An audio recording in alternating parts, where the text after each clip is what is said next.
Welcome to the 8 Billion Project, where we're on a mission to make an impact by discovering and sharing the purpose of every person on this planet. I'm your host, Liza Florida. Enjoy today's episode. Hi, everyone. Welcome to the 8 Billion Podcast. I am your host, Liza Florida, and here we are as we continue season 5D. My special guest today, she is a certified life coach and happiness evangelist, author and speaker with over 30 years of psychology, mental health, and coaching experience. She is passionate about happiness and living life with intention and is on a mission to empower you with the tools to take control of your happiness and to become your best self. Everyone, please help me welcome the beautiful and lovely Julie Leonard to the 8 Billion Podcast. Welcome, Julie. How are you doing? Thank you. I'm happy after that little introduction. That was I love your shirt. I love your shirt. It is be happy because that's what we have to be. And I have a cup of happy as well. So you have a shirt and a cup of happiness and a human that is absolutely happy after her long journey. Yes, absolutely. Well, it's an ongoing journey, isn't it? But I'm in a good place. And it sure is. And I was just saying this before we hit the record button. I was super grateful because I have had, like I said, 35 guests from all around the world joining me. And it's 10 p.m. where Julie is from. And Julie, would you like to tell the audience where you're from? Yeah, well, I'm from Scotland and I'm currently living in Munich, Germany. I've been here for the last 8 years. So I pre-pandemic times, I shared my time between Scotland and Munich, but I'm based here in Munich, which is a beautiful city to live in. I've yet to visit Germany, actually. Oh, yeah. I have to. And now I know someone. I have family there, but, in Munich. I mean, my family's in Dusseldorf. Oh, lovely. Yes. Yes. And I know Munich is beautiful. So it's definitely a great place to be posted at. It's a great place. I mean, for anyone listening who is an expat or living in a different town or city or state or country, it has its challenges, but living here, for the most part, it's a great quality of life, and I'm very thankful to be here. Oh, well, I'm grateful to have you here on 8 Billion because you absolutely do some amazing work. And I'd like for you to go ahead and start how you have gone down this journey to get to where you are. So if you'd like to share a little bit of your story, I'd love to have you start. Happy to. I think probably like many people in my position, many therapists and coaches, etc., it all starts because I was figuring out my own self. I think that's where it all comes from, isn't it? So, I think there's like two avenues in my life. One is the personal, one's the professional. And I grew up in Scotland, like I said, and growing up in Scotland, we don't really talk about emotions so much. It's all quite hidden and not really spoken about. And I grew up, my parents are still alive, but I grew up, my father experienced depression throughout my childhood and still does. And it wasn't really spoken about. I didn't really understand what was going on. I think as the years have gone on, it's unfolded more and more as I realize, what he was going through, how it impacted on all of us. But how it impacted on me was, it wasn't really anything overtly direct, but just the way that he was and in his own mind and often not always present. I really internalized that in quite a negative way in myself. So I grew up with a lot of limiting beliefs about myself, about not being good enough, not having anything worth talking about. Ironic now that I'm on a podcast here. Can't shut me up now. I grew up with a lot of stuff. I grew up with a lot of stuff about like how I looked and feeling really insecure in myself. And I guess at the core, that really low self-esteem. Yeah. And like many people, you start with what shapes you in your childhood, and then those things are compounded over time through school and all these different experiences. And really up until my late 20s, early 30s, I was very, very anxious, very shy, introverted, very low self-esteem, really struggled with like how I looked, and a lot of like how I felt was really based on things that were external, and if things were going well, I felt good, and when they weren't, I felt really bad. And a lot of those kind of thoughts of, if I was more beautiful, I'd be popular. If I was more this or that, if I was smarter, kinder, better, taller, whatever, Right. life would be better. I'm sure other people will resonate with that. And so I think it's no surprise I ended up going to study psychology. I think that's what happened. It's like, I'm going to go and figure all this out. What's going on here? And so I went down that path. I studied psychology at university and had this dream of being a psychologist, whatever that looked like. I think I was thinking it'll be all like suits and, I don't know, something looks glamorous or something. I don't really know. But actually my path kind of changed after that because I decided I'd go and get some experience after doing the academic work. And I started working in the voluntary sector and the charity sector. I loved it. I really loved it because I could go into people's homes and spend all this quality time with people and really understand like the reality of what mental health was and life. And when I went in to see people, I would ask them like, what are you looking for? And, 99% of the time people said, I want to be happy. And this really triggered something in me. I guess I was on my own journey. I still am on that journey of happiness. But that sort of the second path came for me. And that really sparked something in me about what is that? Because I saw lots of people who were existing and not living. So in terms of like mental health services, they were doing fine. They weren't in hospital. They weren't, having appointments, but they were just existing.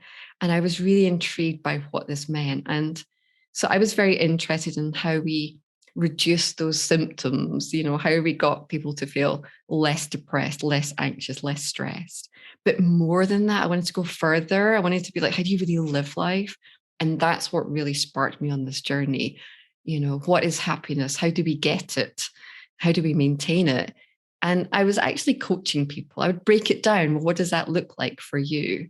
Let's break it down into small steps. Let's really work towards that. So we didn't call it coaching then. And that's what I was doing. So when I eventually moved here to Germany, it was just such a natural step to train as a coach. I really wanted to work for myself. I really wanted to put all this into action and do something.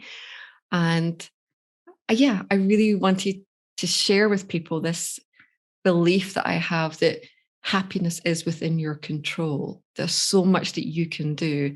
And that if we become really intentional about that there's so much, all the things that I wish I'd known years ago, right, that you can change, that you're not, this isn't who you are. This isn't your life. You're not defined by your thoughts or your past, your experiences, that you can really take control and change your life.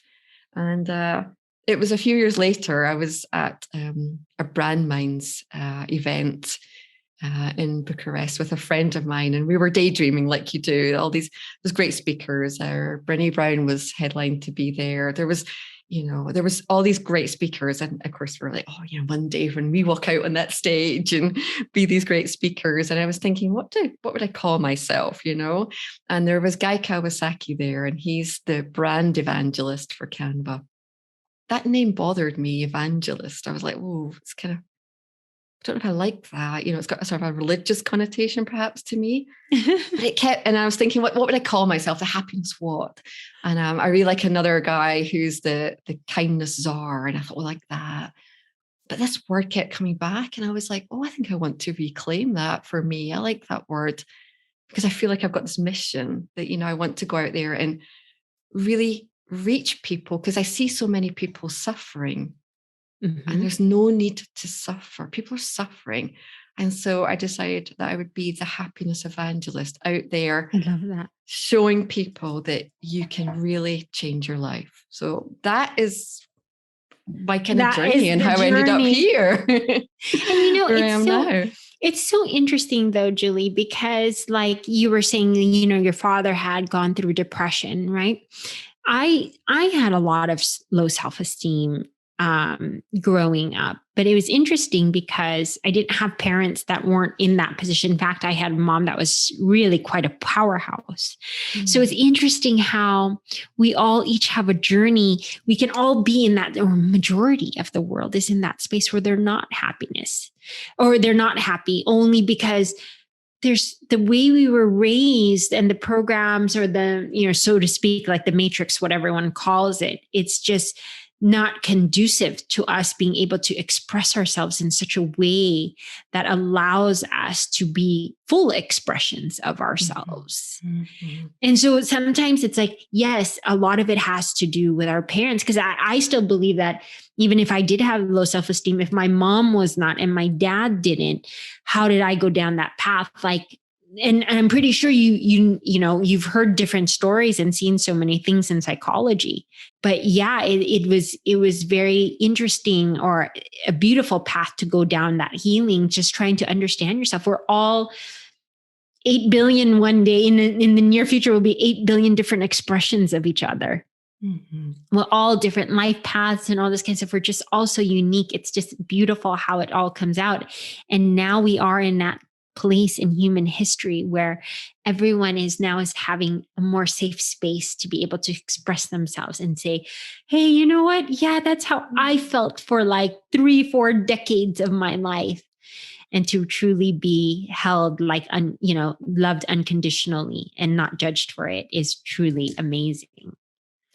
I love that you share that, because I hear over and over that, nothing really bad happens. So of course there's, and I worked for over 20 years with women in trauma. So I've done a lot of trauma work and supporting women with the impact of that. And so, there are many of us who have our traumas, who have those very clear, like the big traumas, the big major stuff. You can go, yeah, that happened and that happened. That's why I'm this way. But for many of us also, there's lots of small traumas. There's lots of little things that we wouldn't say anything happened, but we're how we are. So then we integrate that as like, well, this is just who I am. And even though you might not pinpoint something, actually, as you're describing, we're all shaped in lots of different ways. Even if we see that our upbringing was positive, we are all a product of our parents and their family and the family before them. And there's all these intergenerational patterns that follow. Yes. And we all interpret things in different ways. And, you may have got many things in one way, but somehow this shaped you, or maybe where you grew up, or your culture, society, or the generation. So now here we are all talking about these things, which is great. I'm on a mission to really open up and talk about it. It's still a lot of taboo about how we feel in our health and our mental health, our emotional health. But, my father's generation, he didn't talk about it because you just got on with it. Yeah. You just did the best that you could, and he did the best that he could. And I know that. But I'm also allowed to say he did the best that he could, but it still affected me. It still had an impact on me. And that's what I work through now. It's like, okay, I understand it, but I can also acknowledge that this is the impact it had, that affected all the choices and decisions that I made up until this point. And some of them are positive because I'm really shaped by them in lots of positive ways. I learned so many great values. I learned a lot of my caring and giving and kindness from them. However, there's other things that were difficult, and those are the things that I'm working through now. So you don't always have to go through something so obvious. Yeah. But recognize that we're a product of all these patterns and experiences that shape us. We are absolutely that. It's so crazy, even how connected we are in all of that. Like, 'cause I would say, at least for myself, like, even if my parents' personalities and behaviors were not that, there were things that happened in their marriage, and that's what shaped me. Because, like I said, it would become the stories that we told. And then, of course, I have siblings. So what were the stories they created in their head? It's interesting. It's interesting how psychology works. And now we are moving into that time space where everyone's starting to understand, like, well, it's not even about the conscious mind anymore either. It's about the heart space, right? That heart space is really where everything truly starts to begin to heal. Yeah. And where we have to really connect ourselves as a whole, like a lot of us intellectually understand things. So that you can describe that, you can talk to that. This was my experience. That's what I see. But you've internalized stuff, and it's connecting that whole of you together, matching that and internalizing that so that you can heal from that you go on your own personal journey for whatever that is, and that it's okay. However you feel is okay, but we can, integrate ourselves so that we become whole, and we love and accept ourselves for all of us, the whole of us. And absolutely. Now, Julie, let me ask you. So, in Western medicine, which is where, of course, that is very tied to psychology, now as a certified life coach, is this different in terms of like psychology, like what you do? Is this outside anything that's even covered by like insurance or anything like that, right? Is this specifically people going, your clients, are they looking, they're specifically in your programs because of your teachings, not because of the psychology business? I'm hoping that I'm explaining this right. Like, hopefully, based upon your facial reactions, you understand it. Yeah. So I integrate my psychology and my mental health experience. Got it. But the beauty of creating your own business, creating your own style, is that you can then deliver a service that you think is what people need and want. Yes. And I think, like I said, I think everywhere has its place. And, I would have liked to have been a psychologist and practice that way, but I saw the restrictions of that. And actually there was a point where I thought, oh no, I wouldn't want to do that. Everyone has different skill sets, and I have my own skill sets. I'm definitely not, the experienced psychologist or a psychotherapist. Everyone has different skill sets.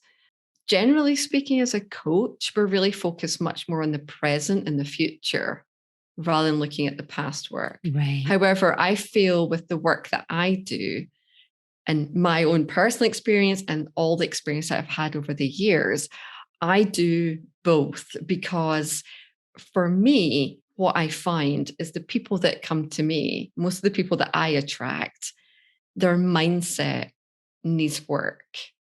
They have lots of negative beliefs and low self-esteem and negative thinking that is holding them back, that is keeping them stuck.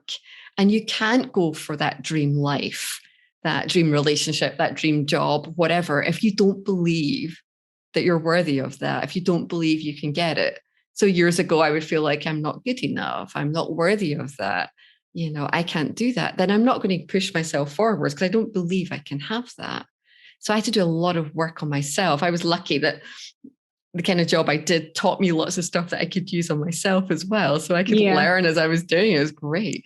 And putting into practice all the stuff that I've done on myself. So, I've gone from that really shy, quiet girl to the confident woman I am today.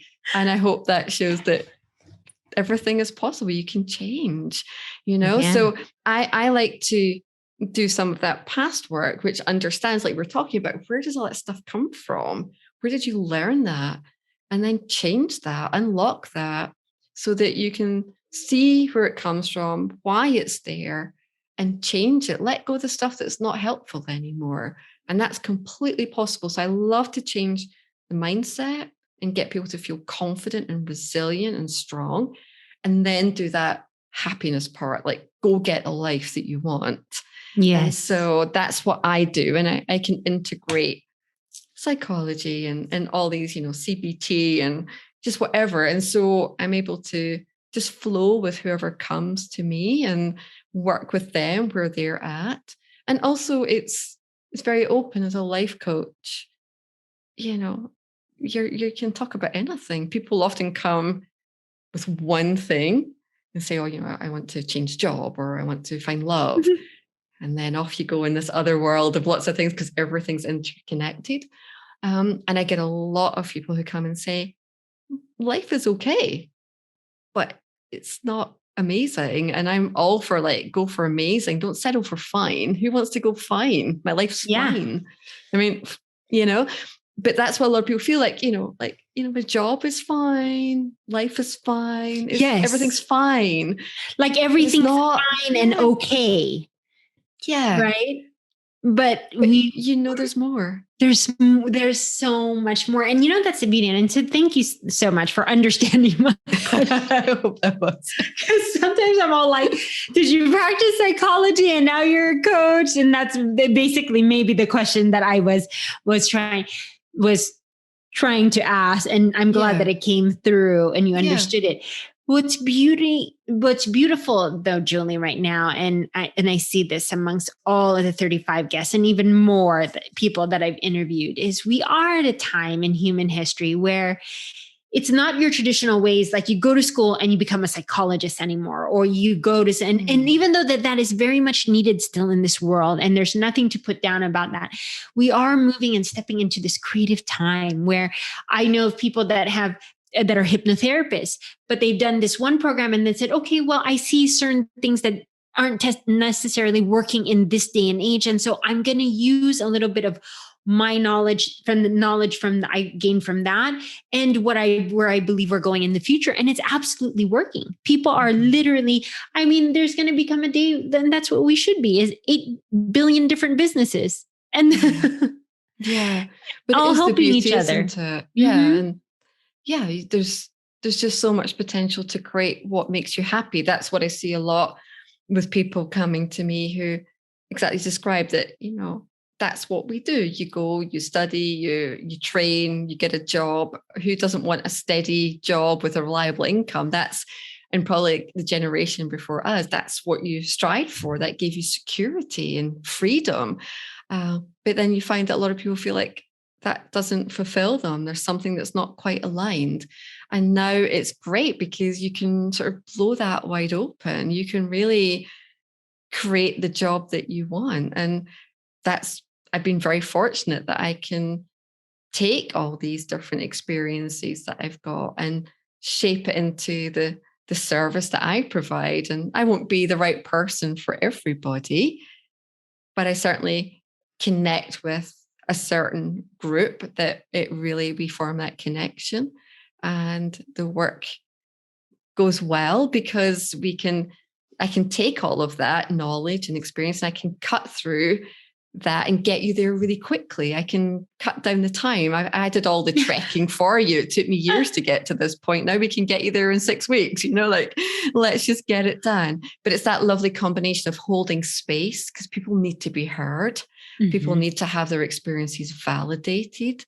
And that's what I do. So I hold space for people, which we really need. I allow people to get deeper because it's really hard to go deep by yourself. You end up just going round and round in your head and not getting anywhere. So I can help people figure stuff out, but also we can take action and we can really make things happen, because a lot of the time we know we want things to change, but we don't know what or how or what to do or what steps. And so although it's very fluid and very individual, there's definitely a process, that works that I can guide people through. And so I love that, I could move here to Germany and do what I do. And in a way, take all the things that I loved about what I've done and where I've worked, and take all the things that I think are really more important and put them all together and create a service that I believe, makes a huge difference. And now let me ask you, because of course, I know, because I've seen it in the industries here. Of course, my range of being able to see things is based upon what is local to me. But then I've asked this of other guests that are from the different countries. How is it? Obviously, the world is awakening, and it's not just specific to the United States, even though it's starting to become really big here now. Are there how are you seeing like the current environment around you in the energy fields? Mm-hmm. Is everyone now stepping into this space where there's they really are going out there even to get coaching for happiness, the simplicity of just that, right?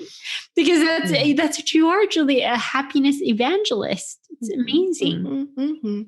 Yeah, I think it's definitely opening up, and it's definitely exploded more in the last couple of years. I think I'm sure this is a message that most people are repeating, but as much as it's been really tough the last couple of years, even for Happiness Evangelist, the last couple of years is pretty tough going. And I've seen so many people who were already struggling and it's got even harder, and people who have been really positive and still struggling because it's been really hard. But I think it's also allowed us to stop and pause and reflect on what is it we really want. At the beginning, we were all like, we want to get back to normal. I want to get back to my life. And as it went on and on, I think a lot of people started to question, well, do I want to get back to that? What parts of that do I want to get back to? That's any of that at all? That's exactly it, Julie, because we were even talking about it here in the United States. There was, once we went into the pandemic, like everyone didn't work, right? And then I was just, and that's kind of even when I was telling everyone, like, this is your time to shift into your creative space, I was just intuitively feeling it. Then it starts to get back to normal and they can't find people to work because everyone's like even saying that it's not even worth the money anymore. Their peace of mind that they started to find in that space of reflection is not worth the money anymore. Yeah. People are really examined that busyness, that hamster wheel of life that most of us have been caught up on. And people got a taste of something different, a different balance in their lives. A different way of living and working. Not for everyone. I see such a split. I work in a lot of companies just now where people are returning. Here in Germany, it's now people are going back into the office, and I see a kind of 50-50 split where there's people who are like excited and want to be in the office and love that and need that connection and those people around them. But the other half are like, nope, I love being at home. I love this balance. I want it to be different. And so people are, and so many people here, like I live in Munich. It is a city. It's beautiful. It's not even that big a city. It's pretty chilled place to be. But so many people then moved out because, within an hour you can be in the mountains, the lakes here. It's beautiful. And so many people moved out because they were working from home and had this very different lifestyle of being able to work online and then, walk out into the hills. And so people have really reviewed that and are really struggling with like, that didn't light me up. I didn't really like that job. I didn't like this. I didn't like that. This is more of what I want. And I guess we're really moving towards that slower pace, that more intentional thing, that more appreciation of what is important. And it definitely highlights what's important. I have a happiness club Facebook group. We have a big community, over 1,000 women in there. And when people join, I ask them, what does happiness mean to you? And people always say the same things. It means a sense of peace, a sense of calm and balance. Those are what the things people say. So that sort of balance, calm, peace, those are the words people use all the time. The top three are always that. And people got a sense of that a lot more. When you slow down and reflect, you get more of that sense. But also then what came out over the last couple of years was more about security and about relationships. And so these are the things that are important. It's not always rushing around or going to work. These things are important. Work gives us a lot of meaning and purpose, but there was much more about connection and people and relationships and family and, nature and balance. This is really what comes out, and feeling a sense of safety and security. So it's to go back to your original question. Yes, people are looking more and more to find people that can help them figure that out and to, I guess, normalize that experience and validate that experience, that it's definitely the great shift that's going on in our world right now. And I think people are looking beyond traditional methods or traditional, healthcare providers. Coaching is getting a better profile. And, there's lots of people like myself who have that long background. That's something that's maybe more unique about me, is like I have over 30 years. This is all I've ever done. This is what I do. Everything I've done is about this kind of work. So, there's a vast array of skills and expertise out there. And ultimately, it's really about just that connection that you feel. That's the biggest part. Finding someone that you click with, connect with. That's what makes it work. It is. It makes it all worth that while. And I'm so glad we are moving into that space in human history where we are able to be of service to each other by being this open, being able to connect with our feelings. But, here's one thing that I want to say. These podcasts go by so fast, Julie, and I wanted to say thank you so much for sharing a lot of your work and your journey and story on 8 billion. But here's one thing that I've been asking my podcast guests this season. As you know, I'm trying to build a digital library of human consciousness. And I do believe that we are we are on the precipice of us being able to go into the 5th dimension where everything is all about love, compassion, and kindness. Mm. If someone were to come across this digital video of us about 50 years from now, 100 years from now, what would be the message you would have for them? But I just resonate with your words anyway about love, kindness, and compassion. I would say start with yourself, start with you, and really turn all that compassion, which is important in our world, to have compassion and kindness towards others. But always remember that you're equally important, and really turn that kindness and compassion towards yourself too. And really learn to talk to yourself with that same loving, kind voice, and treat yourself with the same level of compassion that you show each other. Amazing. I love that. That's all it is, right? It's a return to yourself in all ways. And in finding that, when you go down the healing journey, what's really interesting is that you not only heal yourself, you heal others around you and this planet. So thank you so much, Julie, for sharing your wisdom, dropping these gems, and sharing your love with the audience today. If there's anyone that would love to be a part of the happiness movement, how would they get a hold of you? Sure, of course. Got the website, julieleonardcoaching.com, or on Facebook, you can find me in the Happiness Club. Come and join me there. It'd be great to have you in our community. Reach out anytime. Awesome. And if you didn't get that, you can also find it on the show notes or all of the description on social media. So again, thank you, Julie, for being a part of the 8 Billion podcast family. You are it'd be an honor to have you back again. This is a place where you will always have a voice.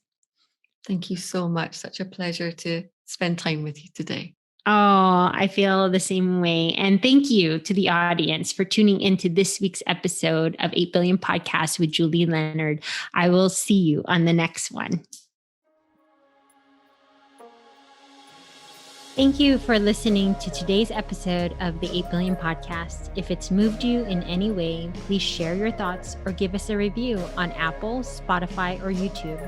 To listen to more episodes, go to 8billionpodcast.com, or to learn more about our mission, go to 8billionproject.com.